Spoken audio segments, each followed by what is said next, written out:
Seja bem-vindo a mais um Encontro com a Palavra. Esse programa é parte de um estudo introdutório de todos os livros da Bíblia. Nosso curso já nos trouxe as cartas de Paulo no Novo Testamento e no programa de hoje iniciaremos o estudo da carta aos Colossenses. Ouça como Paulo começa a carta. Paulo, apóstolo de Cristo Jesus pela vontade de Deus, e o irmão Timóteo, aos santos e fiéis irmãos em Cristo que estão em Colossos. A vocês, graça e paz da parte de Deus, nosso Pai, e do Senhor Jesus Cristo. Paulo começou a carta aos Colossenses abençoando os irmãos fiéis de Colossos. A carta aos Efésios também começa com uma bênção. Isso é um detalhe muito importante para mim, que sou pastor, porque sei que em toda a congregação sempre temos aquela pequena minoria que chamamos de os fiéis. É impressionante, os fiéis estão sempre lá. Talvez sejam poucos, 2 ou 3, mas sempre estão presentes em todas as congregações. Parece que é sempre a mesma minoria comprometida e fiel que faz a obra. Como pastor, me sensibilizo ao observar que os Efésios e os Colossenses foram tratados como os fiéis.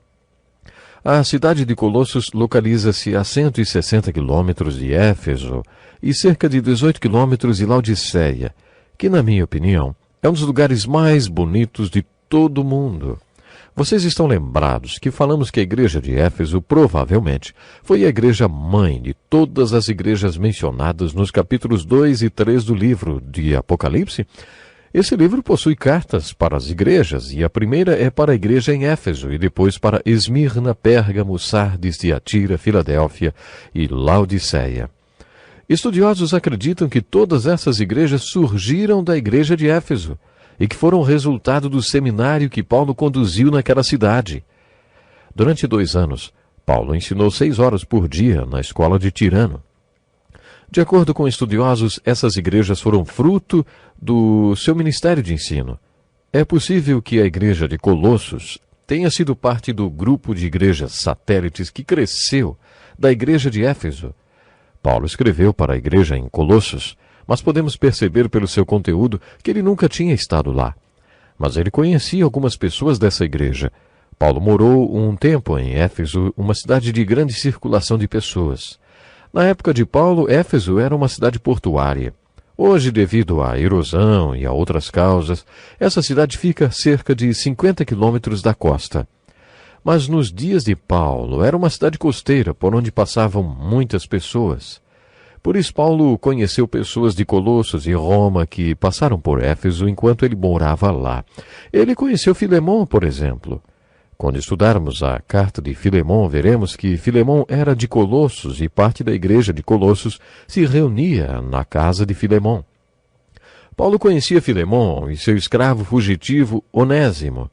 Nessa carta, Paulo menciona um homem chamado Epáfras. Aparentemente, Epáfras era o pastor, talvez até o fundador da igreja de Colossos. A igreja de Colossos enfrentava 3 tipos de problemas. O primeiro era que a fé daqueles cristãos era bombardeada por ideias filosóficas e pela intelectualidade daquela cidade.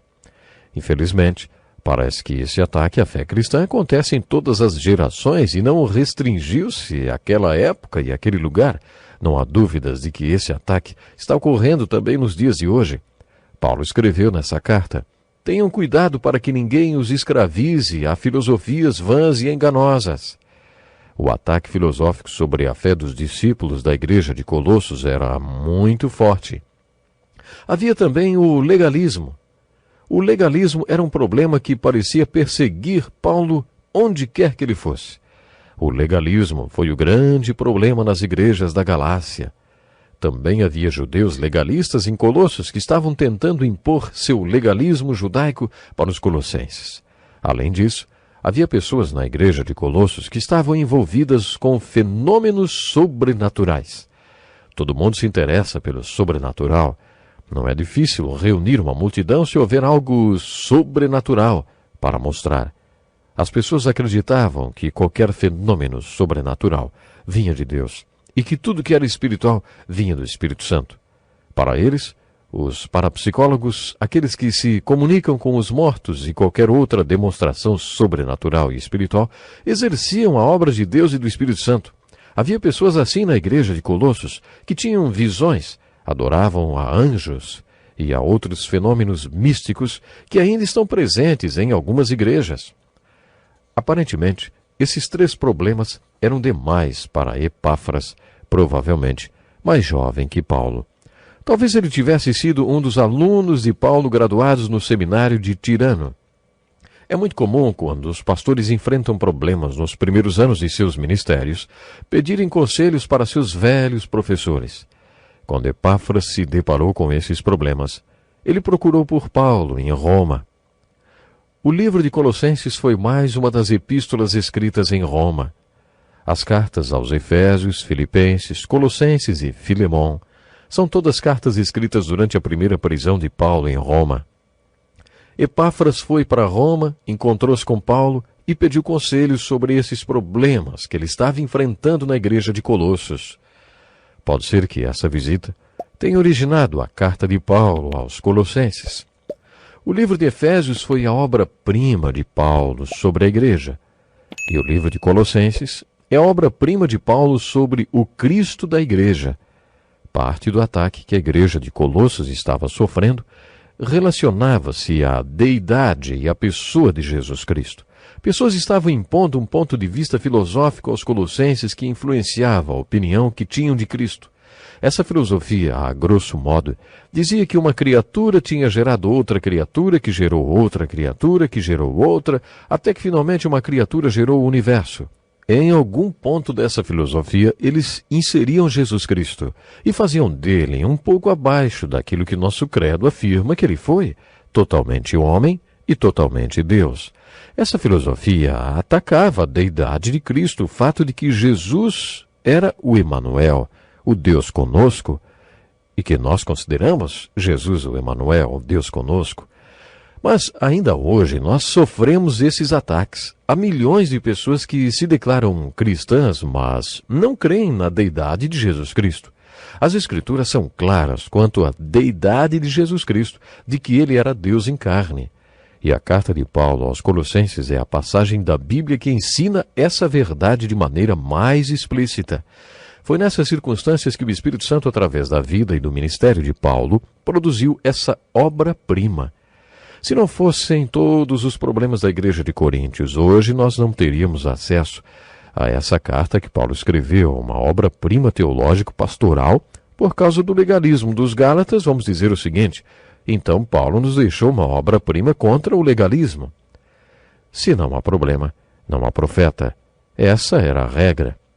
No Novo Testamento, quando as igrejas tinham problemas, Deus movia os apóstolos a escrever essas epístolas inspiradas. Se as igrejas que Paulo fundou não tivessem sido problemáticas, hoje nós não teríamos essas obras-primas.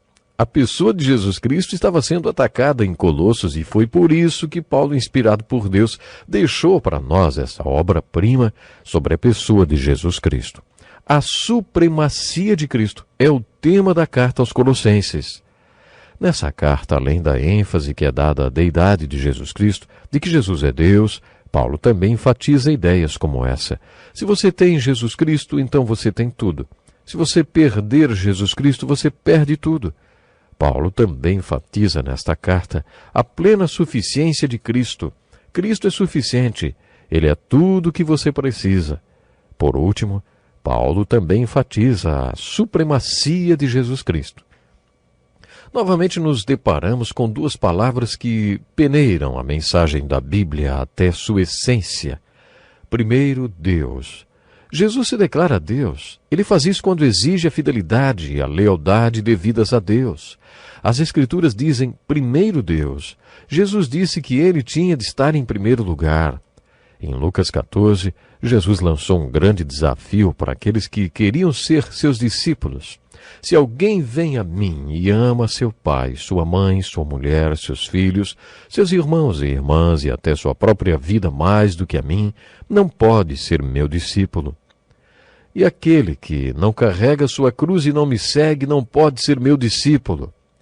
Poderíamos incluir essa declaração de Jesus entre as frases ou as declarações duras de Jesus, das quais concluímos que se Jesus Cristo é alguma coisa para você, então ele é tudo para você. Se ele não for tudo para você, então ele não é nada.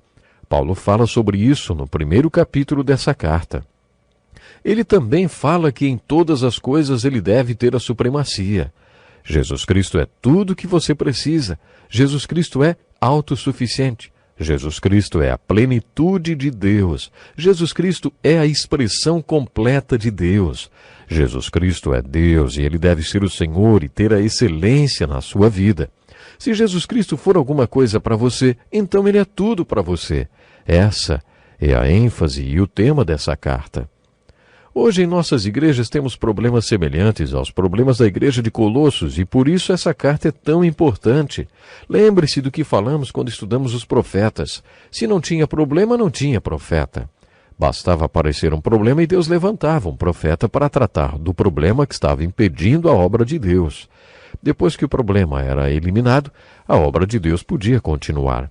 Eu também já falei que os apóstolos têm no Novo Testamento a mesma importância que os profetas têm no Velho Testamento. As epístolas do Novo Testamento tratam dos problemas que bloqueavam a obra de Deus. O propósito dessas cartas é enfocar esses obstáculos que impedem a obra de Deus até que eles sejam removidos e a obra de Deus volte ao seu curso normal. Você vai perceber que é isso que acontece em todas essas cartas de Paulo e na carta aos Colossenses.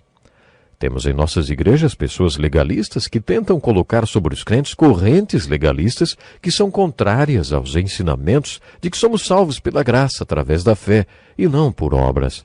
Também há gente em nossas igrejas que enfatizam os fenômenos sobrenaturais e acham que qualquer coisa que seja espiritual vem de Cristo ou do Santo Espírito. Essas pessoas não testam os espíritos, ficam vulneráveis a qualquer espírito do mundo, bom ou mau. Mas, infelizmente, o meu tempo está acabando. Para o próximo programa, leia toda a carta de Colossenses, fazendo a você mesmo essas perguntas. O que o texto está falando? Qual o seu significado? O que ele significa para mim? Conto com você para o próximo encontro com a palavra.